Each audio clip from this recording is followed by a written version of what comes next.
Hello and welcome to Behind the Bearcat. This is the podcast where the Northwest Missouri State University Career Services Office chats with Northwest faculty, staff, students, alumni, and friends to hear about their career journeys, how they got to where they are, and how they became Bearcats. I'm Northwest Internship Coordinator Travis Klein. And I'm Hannah Christian, Assistant Director of Career Services here at Northwest. And today's guest on our podcast, the Editor-in-Chief at the Missourian. She is from Kansas City originally and is a multimedia journalism major going to graduate at the end of this semester. Please welcome Rachel Adamson. Welcome. Fireworks. Thanks. All right. Welcome, Rachel. It's great to have you as a guest on here. I can't believe we have kind of been flinging around, we should have Rachel on the show, but we've been kind of waiting. And then when we have student guests, they leave so quickly. If you're a staff member here, we kind of have some time to schedule you, but as a student, we got to kind of catch you while the time is right. So can you tell us, what is a multimedia journalism major?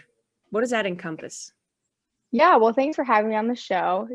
It's okay that I'm going to graduate in May because I feel like I've gathered all the information kind of so I can give a little bit more. But multimedia journalism is the university's way of being able to incorporate photography, video, and writing all into one major. So that's what I am studying. Awesome. Did you come to Northwest knowing about that major? And what were your plans? Yes, I did come to Northwest specifically for the student publications. It was a little bit, I didn't really search a whole lot for colleges.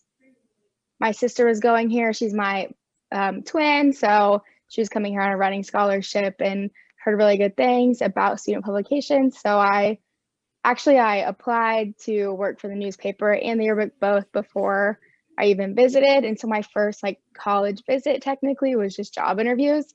And so that's pretty much I got those jobs and was like, okay, well, I'm going here then. Wow. So were you involved in high school in publication? Take me all the way back to the beginning of Rachel. Has that always been kind of a passion of yours? I would say I was definitely the newspaper nerd in high school. I got involved when I was a freshman. I just really liked it and did yearbook and newspaper there.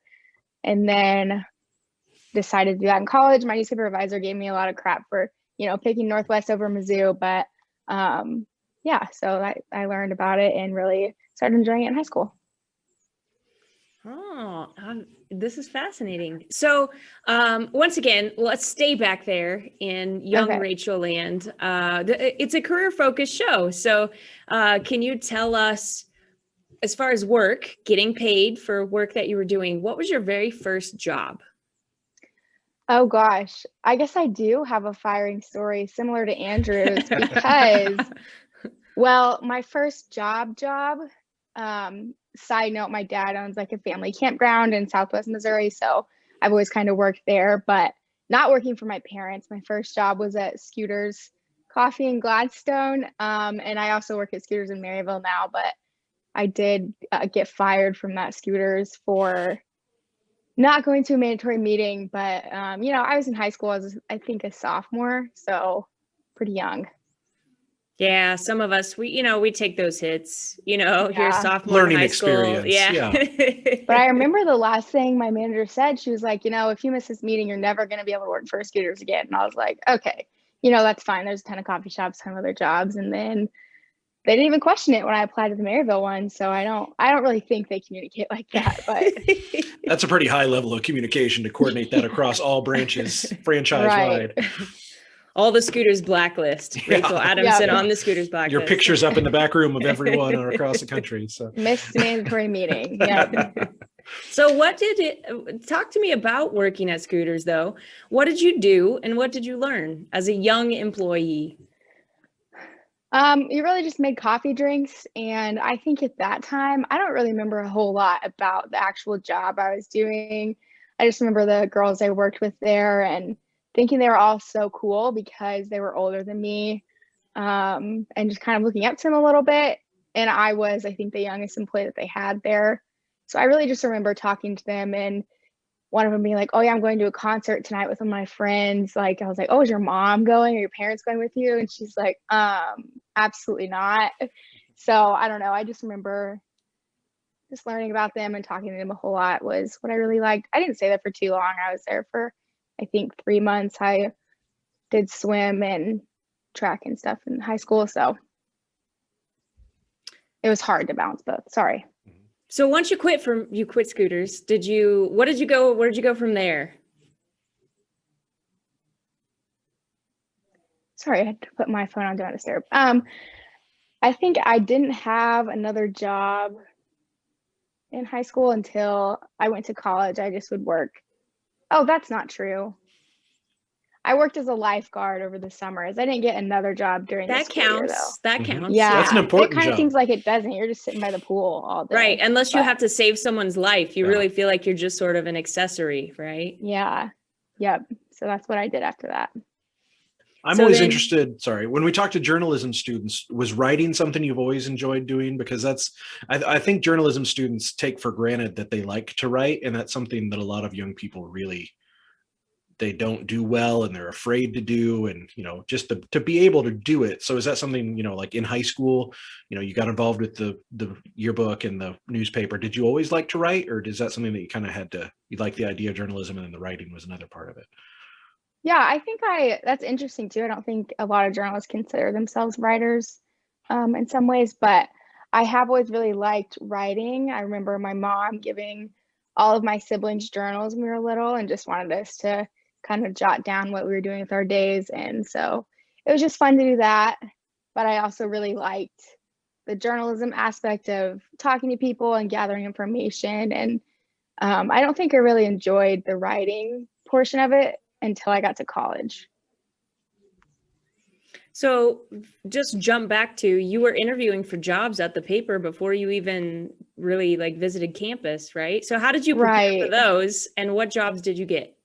Well, it was a little bit of an accident. I had known one of the girls I worked with on the high school paper was going to school here. She was a freshman at the time.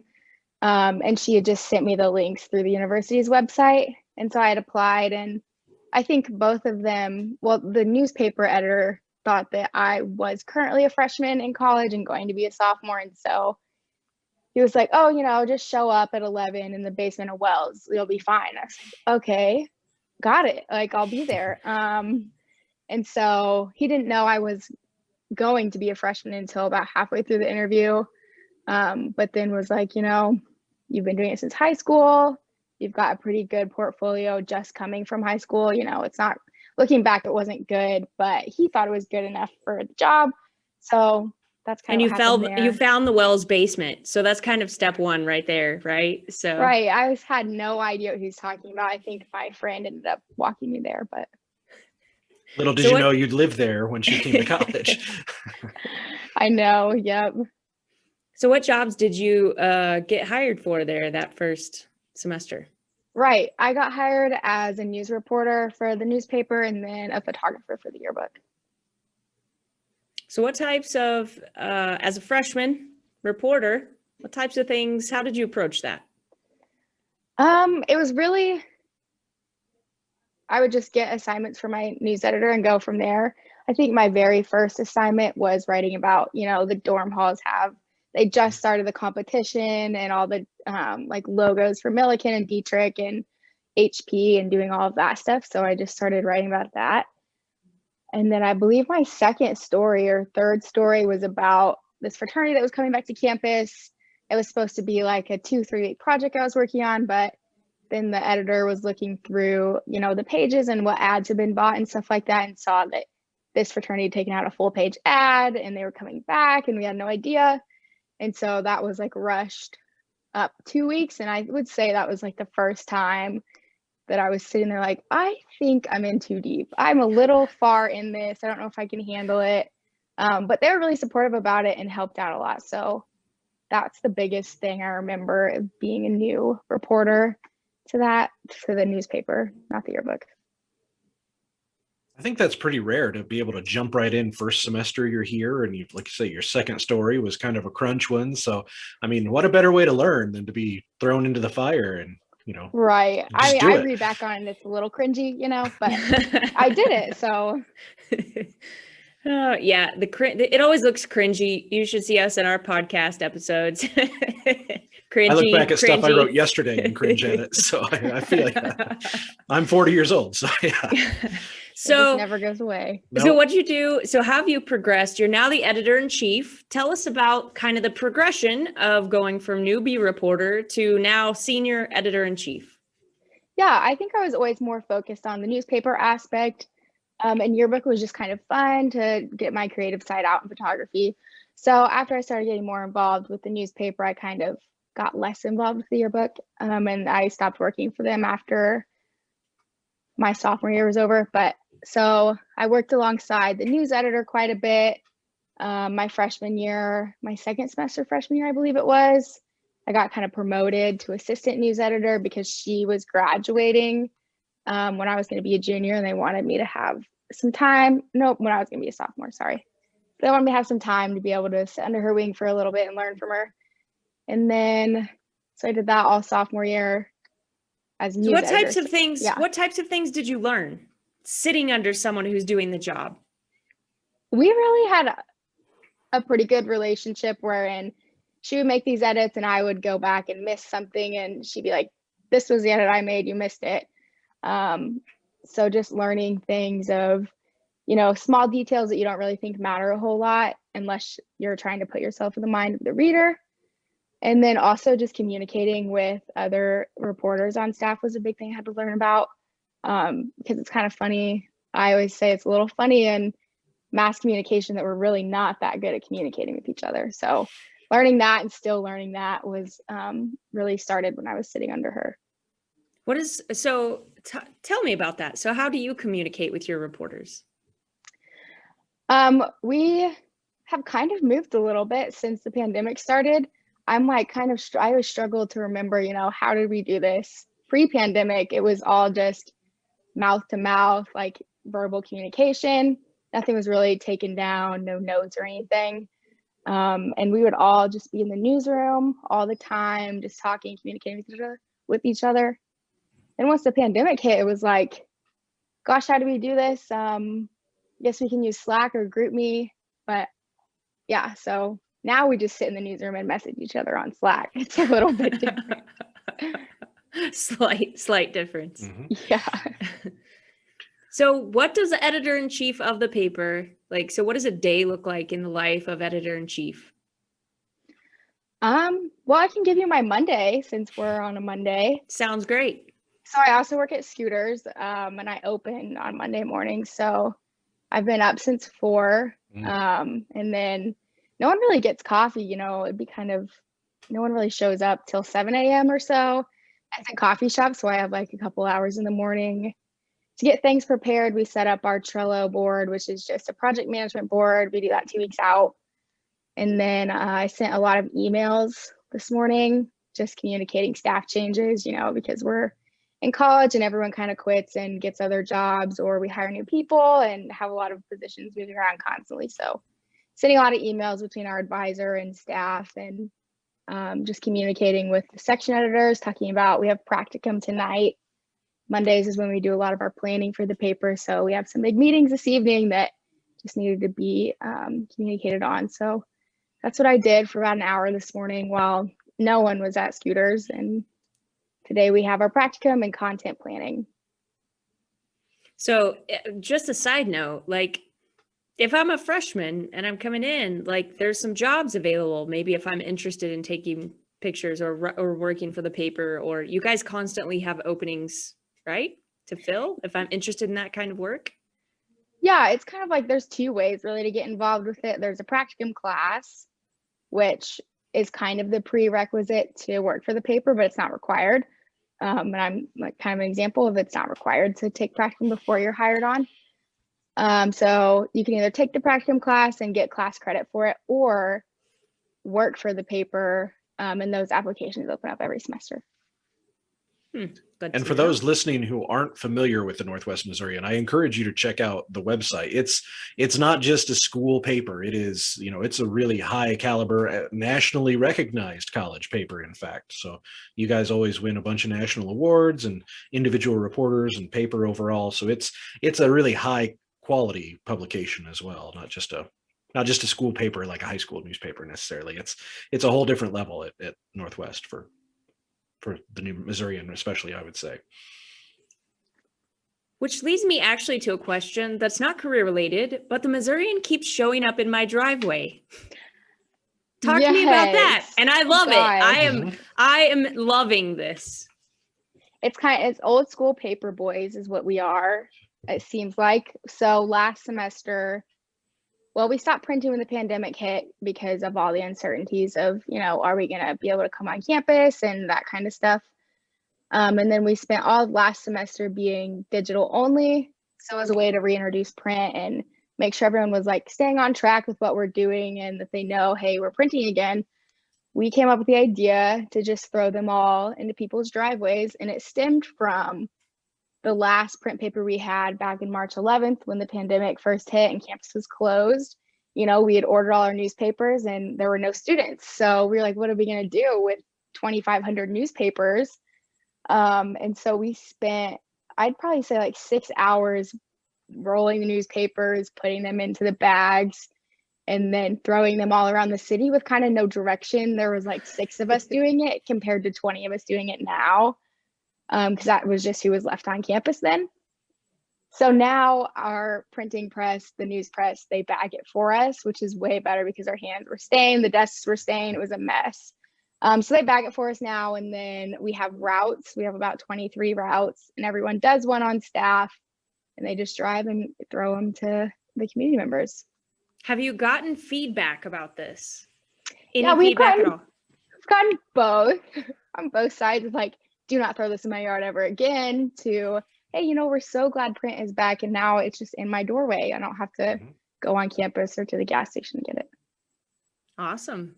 Yeah. So does the future look like still hand delivering papers? Can you tell us what the future may look like? You're graduating, so. Yeah, I believe so. We were doing Student Media Day. I don't know if anyone's familiar with that, but Student Media Day was where we were just standing in the union and kind of shoving papers into students' hands. But the coronavirus has like stopped that. So we've just been throwing them instead. And I think that will continue next year. At least the people who are replacing myself and Andrew, the managing editor, have been like, yeah, it's kind of fun. It's fun to throw them. And they have plans to continue doing that, at least for next year. What a great way for freshmen to get to know the Maryville community too. If they've got a route they've got to do, they'll at least know that part of town. So I know I have a girl on staff that was like, I've never seen these houses before. There was an abandoned one. It's so cool. And I was like, yeah, it's pretty cool. Well, speaking of graduating though, and going forward, what are your future career plans? Oh gosh. Well, I had an internship this past summer at the Kansas City Star as the growth intern. And that really just looked like, it wasn't news reporting, but it was putting stories out and getting them onto social and kind of pushing things through once a reporter turns them in and pushing them out for people to read. So that's what I spent my summer doing and built a lot of connections there. And I still stay in pretty good contact with the 2 people I was kind of working under. And one was my mentor, and we do have like some coffee virtual hangouts every now and then. So I'm hoping, of course, to end up back at the Star, but I don't know. I just I can't stay married to one publication or I might end up working at Scooters forever. So just kind of applying anywhere. Well, I'm glad that you brought up the internship. How did you go about searching for your internship? I've always loved the Star, and I've always wanted to, when you're a journalist in Kansas City or in high school, everyone was like, oh yeah, the Star, like it's the New York Times of Kansas City, or like they're so great. So I've always wanted to be there. And then I remember applying, their application is due in January for their interns, and they usually hire them all January through February. But I had not heard a word back. I'd sent several follow-up emails and like through different platforms. And I was telling my high school journalism advisor about it because we stay in contact and get tacos occasionally. So I sent her a message, was like, I haven't heard anything back from these people. I don't know what's going on. I'm probably not going to get the internship. And she messaged the managing editor, I believe. She sent him an email and a LinkedIn message. And I think the LinkedIn message was the one that ended up making it to him. And I got the phone call actually on March 11th when we were rolling newspapers from the central growth editor. And we did the interview there. And he was like, I guess they'd had an internship with one of the other people fall through. And so they were looking to hire somebody, and it was pretty late in the game. And so then he called me back in about an hour and offered me the position. And it was, that was pretty much all. Go ahead. It was all virtual, the internship, but they had like a little dinner for the interns where we just had like gone and picked up a meal and chatted in a circle outside for a little bit over the summer. But I remember walking up and the managing editor was like, this is a great story of a person who was persistent and kept emailing us, like didn't stop trying to get in contact. He was like, I only heard about her because her high school yearbook advisor sent me a LinkedIn message. And I was like, shoot, I had no idea how I actually got this job. So that's nice to know. That's what I was going to say. So, and I think stories in media abound because if you think about media, like there's a lot of communication and a lot of information, right? And so just of the people who were persistent actually being the ones who came out with the job, maybe not the ones who were the shiniest pennies really, but the ones who were really sincere and really insistent and really consistent in reaching out. I can think of about a handful of those just right off the top of my head. And Todd Weddle, he has great stories about being persevering. Tracy Steele as well. Tracy had like 5 stories about that. Yeah. So that was just an incredible, yet another one. Add Rachel's, pin Rachel's to the wall. Yeah. And media, especially those network connections are so huge. I mean, you kept in touch with your high school yearbook advisor and then they were able to do that for you. So those people are really important sometimes too. Right. Yeah. It's all about connections.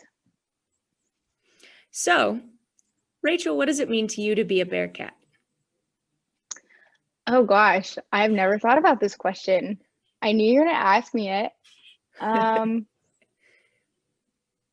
don't know. I've never known college life or being a Bearcat without the Missourian and without Wells Hall. So there was that saying of rush Wells Hall. It's kind of gone away now, but where everyone's like, rush Wells Hall, you'll make your greatest friends there. So I think being a Bearcat for me would probably be about journalism and Wells Hall and learning things outside of the classroom that I would have never gotten to learn without being involved in student media. The ink stains your hands and your desk. Yeah. That's a really great, though. Honestly, that's a really great visual. Like how, you can sit in the classroom and learn about journalism all day, but how you learn about journalism is rolling up papers and throwing them at people's houses, right? If they don't read it, it's not going to affect them. Right. You can write the best story, and if no one reads it, then.